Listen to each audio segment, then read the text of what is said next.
Hi, everybody. Steve Hallstrom, Scott Hennon here at the Republican National Convention, Milwaukee, Wisconsin, day number 1. Scott, the day started with some fireworks. We didn't know if we would hear a decision on a vice president early or late in the convention. We got it right away today. We did, yeah. First, the announcement that Fox reported that both Governor Burgum and Marco Rubio had received a call and told they were not the choice, and then we kind of assumed to be J.D. Vance, and then it became official later on in the afternoon. So that certainly is, I think, the decision that everyone was waiting for, and about the only drama, so to speak, of this whole convention. So now we know.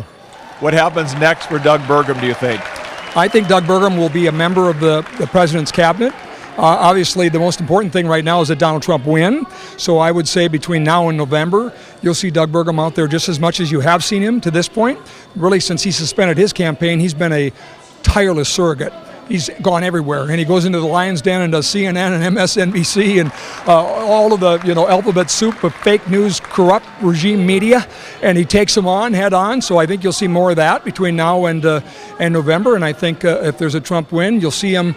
I'm going to make a prediction only because I have the benefit of hearing this from Brian Kilmeade, who has some Trump administration sources, that they are considering, if they win, having cabinet secretaries hold more than one secretary position. So in other words, think of him as Secretary of Energy and Secretary of Interior.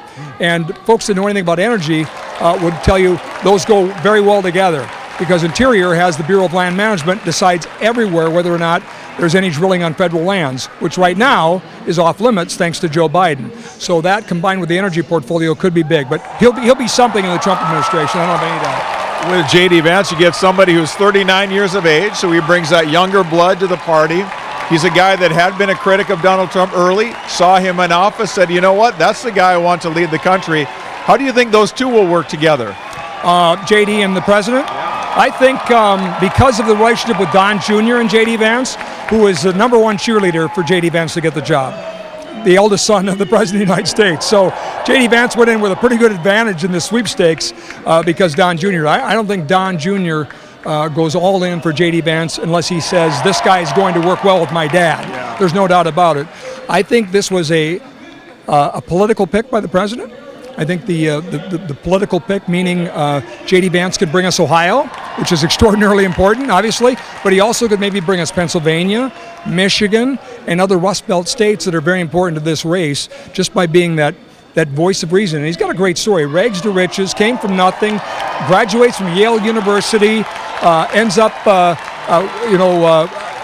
does very well despite very humble beginnings in the business world. So he's done very well there, and I think really before there was a MAGA movement, wrote the book Hillbilly Elegy that really told the story of what this movement's all about. So I think he knows it very well. I think he'll be a good yang for President Trump's yang. I'll let you thank our sponsors, and then I think you've got a friend that's going to visit with us too, and I'll grab the camera from our good friend Jennifer here. Yeah, we should maybe take a look at what's down below too, so we'll do that here when Steve's done.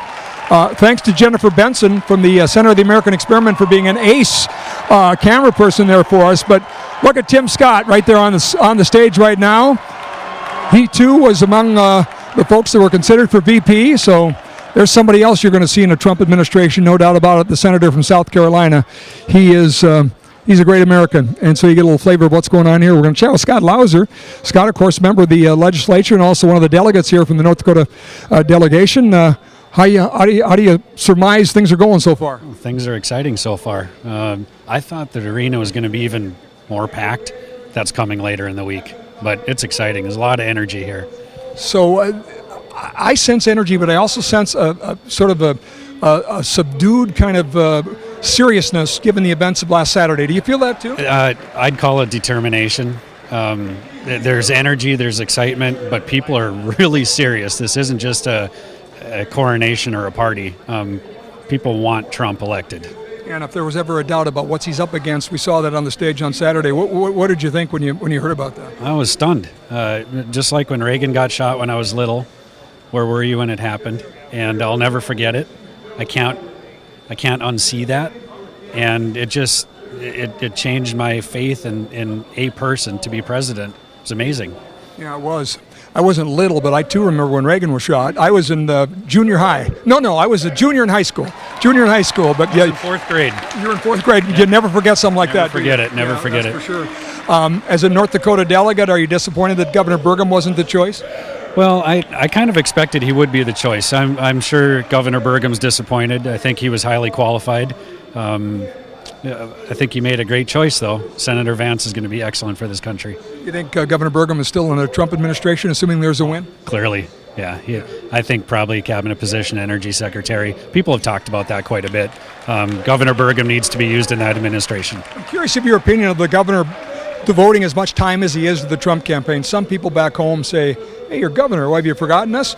He would make the case that there's nothing more important to North Dakota than Donald Trump being the next president of the United States. But what do you make of the criticism of him being out there so much? Well, in the interim, we're not that busy in the state up until they're preparing their budget. So this is a time that the governor can travel. Our state runs pretty smooth, so we're doing okay. Is he right to be out there investing as much time in trying to get Trump elected? Well, it seems like it's working. So, our state's doing well, and he's high profile for our state, so it seems to be working. What are you most looking forward to next year at the convention next few days? That energy when President Trump walks into this arena is going to be like something I've never felt before, and it's going to be emotional. Now, I've been through 2 of these conventions before. Nothing like what what we're going to expect when President Trump comes out here. Yeah, well said. Scott, thanks a bunch. Yeah, thanks for having me. By the way, who make this broadcast possible. Thank you to the Brighter Future Alliance, doing so much good work. We appreciate them. The Lignite Energy Council, they power the radio stations that we broadcast to and the cameras to bring you social media updates. Lignite Energy. I tell you what, without that coal and those great coal workers, we wouldn't be where we're at. And the North Dakota Republican Party, who encourages you to get involved, get in the arena. If you're not yet a member of the Republican Party, go to ndgop.org and join the fight. From Milwaukee, Wisconsin, that's a recap of day 1, and there's so much more to come. Yet tonight even, we might see President Trump. I don't think so. I think they're going to save that one for maybe a little later, a sneak appearance before he accepts the nomination on Thursday, but we'll see.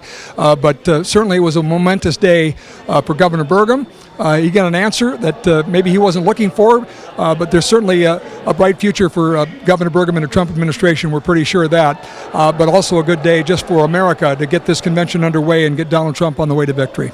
So for Steve Hallstrom, I'm Scott Hannon. Thanks for watching. Don't forget the Scott Hannon What's on Your Mind program, 8:30 to 11, live from Milwaukee. The Steve Hallstrom Show, 4 until 6 p.m., live from Milwaukee, and lots of social media updates in between all those shows. So keep watching.